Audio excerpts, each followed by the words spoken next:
अवकलनज के अनुप्रयोग में जो आपको सवाल मिलता है, अवकलनजों के अनुप्रयोग का सवाल आपके सामने एक बोर्ड बनाया गया है। अवकलनजों के अनुप्रयोग क्यों प्रयोग किए जाते हैं कि जो समीकरण पहले हमको आसानी से मिल जाते थे उसको अवकलज करने के लिए, अब वो समीकरण किस रूप में दिए गए हों, वार्तिक प्रश्न में दिए गए, इस तरह के क्वेश्चन दिए गए हैं। इस तरह के क्वेश्चन में हमेशा जब भी कोई सवाल मिलेगा वृद्धि दर में, तो d/dt आप समथिंग लगा के क्या करते हैं, उसको सॉल्व करते हैं। इस तरह क्वेश्चन में देखिएगा कि धातु की एक वर्गाकार प्लेट का प्रसार हो रहा है तथा इसकी प्रत्येक भुजा 2 सेंटीमीटर प्रति मिनट की दर से क्या हो रही है, बढ़ रही है। प्लेट का क्षेत्रफल किस दर से बढ़ रहा है यदि प्लेट की भुजा 20 सेंटीमीटर क्या हो, लंबी हो। इस तरह का क्वेश्चन तो सवाल में किसको पूछ रहा है, प्लेट का क्षेत्रफल किस दर से बढ़ रहा है। तो प्लेट के क्षेत्रफल का संकेत क्या होता है, ए होता है, और किस दर से बढ़ रहा है तो d/dt ऑफ क्या लिखेंगे, ए लिखेंगे। अगर त्रिज्या बढ़ रहा होता तो d/dt ऑफ आर लिख रहे होते। अगर आयतन बढ़ रहा होता तो d/dt ऑफ v लिख रहे होते। इस तरह का सवाल हर सवाल में अलग अलग आपको देखने को मिलेगा। कह रहा है कि जबकि प्लेट की भुजा 20 सेंटीमीटर है तो मान लेंगे कि वर्गाकार प्लेट की भुजा x सेंटीमीटर का है, जिसका वैल्यू कितना रखने को कह रहा है, 20 सेंटीमीटर रखने को कह रहा है। आगे ऊपर थोड़ा पढ़िएगा, वापस चलिए। प्रत्येक भुजा 2 सेंटीमीटर प्रति मिनट की दर से बढ़ रही है। भुजा बढ़ रही है, भुजा का संकेत क्या है, x के रूप में। हमने कहा कुछ भी बढ़ रहा हो, चाहे आयतन बढ़ रहा हो, क्षेत्रफल बढ़ रहा हो, भुजा बढ़ रहा हो, जिसको आप चर माने हैं उसी के रूप में उसका वृद्धि दर लिखेंगे। भुजा किस रूप में बढ़ रहा है, x के रूप में बढ़ रहा है, भुजा के रूप में, यानी d/dt ऑफ x। x का वैल्यू कितना है, 2 दिया हुआ है। आप इसको लिख सकते हैं 2 सेंटीमीटर प्रति मिनट की दर से भुजा क्या हो रही है, बढ़ रही है। भुजा बढ़ी तो d/dt ऑफ x। क्षेत्रफल में बढ़ना ज्ञात करना है तो d/dt ऑफ a। भुजा का मान कितना दिया है, 20 सेंटीमीटर। तो हमने कहा कि जिस सवाल में जिस व्यंजक का प्रयोग किया गया होगा उससे संबंधित आप सब चीज पहले याद करना। वर्गाकार प्लेट का आप सब चीज याद कर लीजिए। वर्गाकार प्लेट का क्या निकालना है, क्षेत्रफल। तो वर्गाकार प्लेट का क्षेत्रफल का सूत्र याद कर लीजिए। क्षेत्रफल का संकेत क्या होता है, ए। अब सूत्र क्या होता है, भुजा स्क्वायर। वर्ग का क्षेत्रफल का सूत्र क्या होता है, भुजा स्क्वायर। अब भुजा को क्या माने हैं, x माने हैं, तो a बराबर x स्क्वायर। अब क्या करेंगे, समय t के सापेक्ष अवकलन करेंगे, क्योंकि मात्रक किस रूप में दिया है, प्रति मिनट के रूप में दिया है। तो समय t के सापेक्ष अवकलन करेंगे तो a का अवकलन क्या होगा, d/dt ऑफ a। और x स्क्वायर का अवकलन पढ़ चुके हैं, अभी अवकलन हम लोग करते आ रहे हैं। 2x होता है, लेकिन t समय के सापेक्ष करना है इसलिए अवकलन बढ़ेगा, d/dt ऑफ x होगा। और d/dt ऑफ x का वैल्यू 2 दिया है, देख लीजिए यहाँ पर दिया हुआ है इतना। x का वैल्यू कितना दिया है, 20 सेंटीमीटर। प्रत्येक भुजा 20 सेंटीमीटर है और 2 अवकलन करके लाई है, गुणा कर दो, 20 दूना 40 दूना 80। क्षेत्रफल का मात्रा क्या होगा, वर्ग सेंटीमीटर। और किस दर से बढ़ रहा है, तो वर्ग सेंटीमीटर प्रति मिनट की दर से बढ़ रहा है। इसी तरह सवालों को और आगे हम लोग हल करेंगे, ध्यान दीजिए।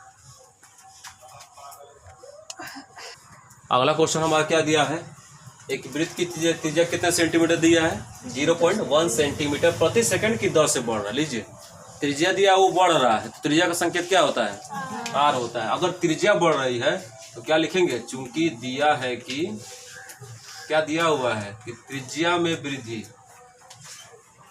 त्रिज्या में वृद्धि क्या लिखेंगे, d/dt ऑफ r।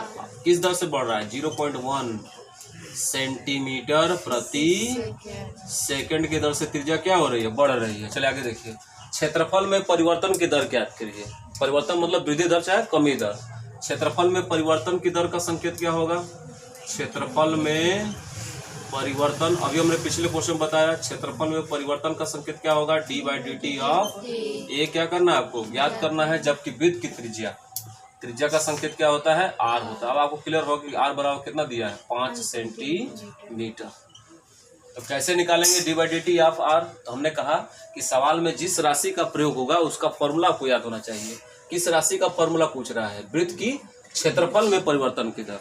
तो वृत्त का क्षेत्रफल का सूत्र आपको याद होना चाहिए। तो क्या लिखेंगे, चूंकि हम क्या करते हैं, जानते हैं, हमेशा की तरह कुछ ना कुछ जान भी करते हो, क्या वृत्त की क्या क्षेत्रफल, वृत्त का क्षेत्रफल, वृत्त का क्षेत्रफल, क्षेत्रफल का सूत्र क्या होता है, संकेत क्या होता है, a। अब वृत्त के क्षेत्रफल का सूत्र पाई r स्क्वायर।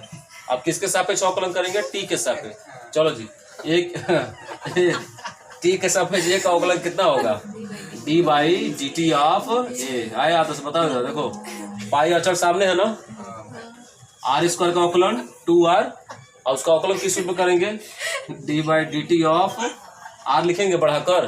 किसके सापेक्ष कर रहे हैं, समय t के सापेक्ष। सारा मान हमारे पास है, पाई का मान छोड़ दीजिए, 2 × r का वैल्यू कितना है त्रिज्या जी, 5 सेंटीमीटर का d/dt ऑफ r कितना हमारे पास है 0.1 का दिया है। पाई का मान रखना चाहते तो रखिए, नहीं तो हल कर दीजिए। देखिए क्या निकलेगा, 5 दूना 10, 10 में 0.1 का इंटू होगा, तो 10 में 0.1 को क्या लिख सकते हैं 1/10, 10 से 10 क्या हो जाएगा कट जाएगा, 1 इंटू करेगा पाई में तो कितना निकलेगा, केवल पाई मात्रा दे देंगे वर्ग सेंटीमीटर प्रति सेकेंड।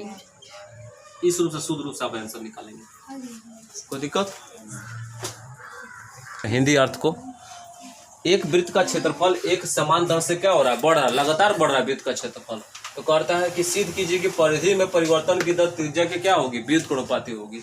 यानी सवाल में दोनों शब्द एक साथ दे दिया, दो शब्द सिद्ध करने को दिया, इसलिए इसमें सवाल में कहीं बढ़ रहा है घट रहा है इस तरह का सवाल में कोई व्यंजक नहीं दिया है कि त्रिज्या इस दर से बढ़ रही है कि परिधि इस दर से घट रही है, कुछ नहीं दिया है, शब्दों का प्रयोग किया है। तो क्षेत्रफल और परिधि दो चीजें हमारे पास है।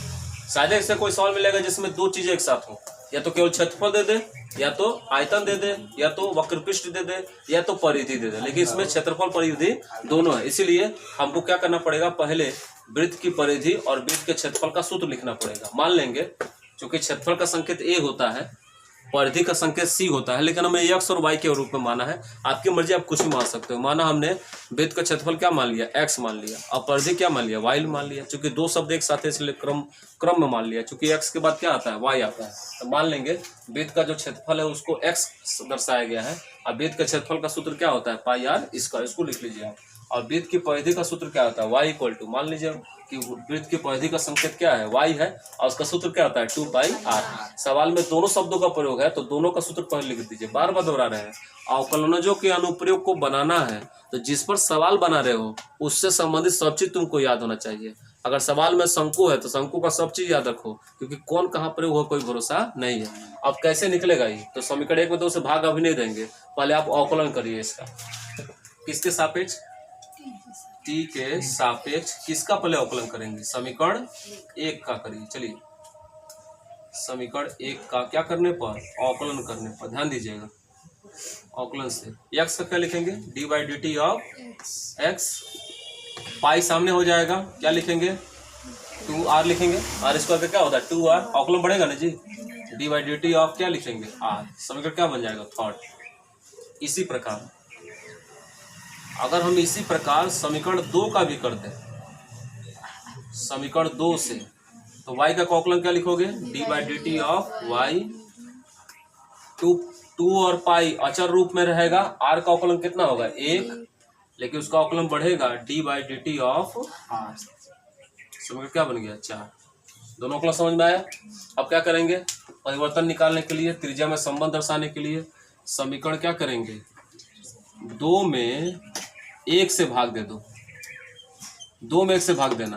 2 में 1 से कैसे भाग देंगे, LHS का भाग LHS में होगा, RHS का भाग RHS में होगा। LHS का भाग LHS में कैसे लिखोगे, देखो d/dt ऑफ y ऊपर, समीकरण 2/1 कर रहे हैं, 1 का LHS क्या है, d/dt ऑफ क्या x। इधर आइए, इधर क्या है जी, समीकरण 3 और 4 है ना, 3 और 4, समीकरण 3 में 4 से क्या देने पर, सॉरी समीकरण 4 में 3 से भाग देने पर, 4 में 3 से भाग देने पर, 4 का LHS यह है और समीकरण 3 का LHS यह है। आगे भाग दीजिए, क्या मिलेगा जी, इसका RHS क्या हमारे पास है 2π × 1 × d/dt ऑफ क्या r, और सबका बटा नीचे कितना पाई × 2r d/dt ऑफ कितना r। किसी को दिक्कत इसमें? अब थोड़ा ध्यान दीजिएगा, देखो यहाँ से क्या, तो यहाँ से क्या कट रहा है, देखो यहाँ से थोड़ा बढ़िया से काटेंगे, थोड़ा काला से काट दे, d/dt से d/dt ऑफ r कट गया, 2 से 2 कैंसिल हो गया, पाई से पाई कैंसिल हो गया, dt से dt कैंसिल, ऊपर क्या बचा है dy बटा नीचे कितना dx, और इधर क्या बचा ऊपर 1 नीचे कितना r। ये आपको क्या करना है, सिद्ध करना है कि जो परिधि में परिवर्तन की दर है वो त्रिज्या के व्युत्क्रमानुपाती होगी, यानी व्युत्क्रम के बराबर होगी। कोई दिक्कत इसमें है, बना लीजिए। अब अगले क्वेश्चन में क्या दिया, अगले क्वेश्चन देखो जी, एक प्रतिवर्ती घन का किनारा 3 सेंटीमीटर प्रति मिनट की दर से क्या हो रहा है, बढ़ रहा है।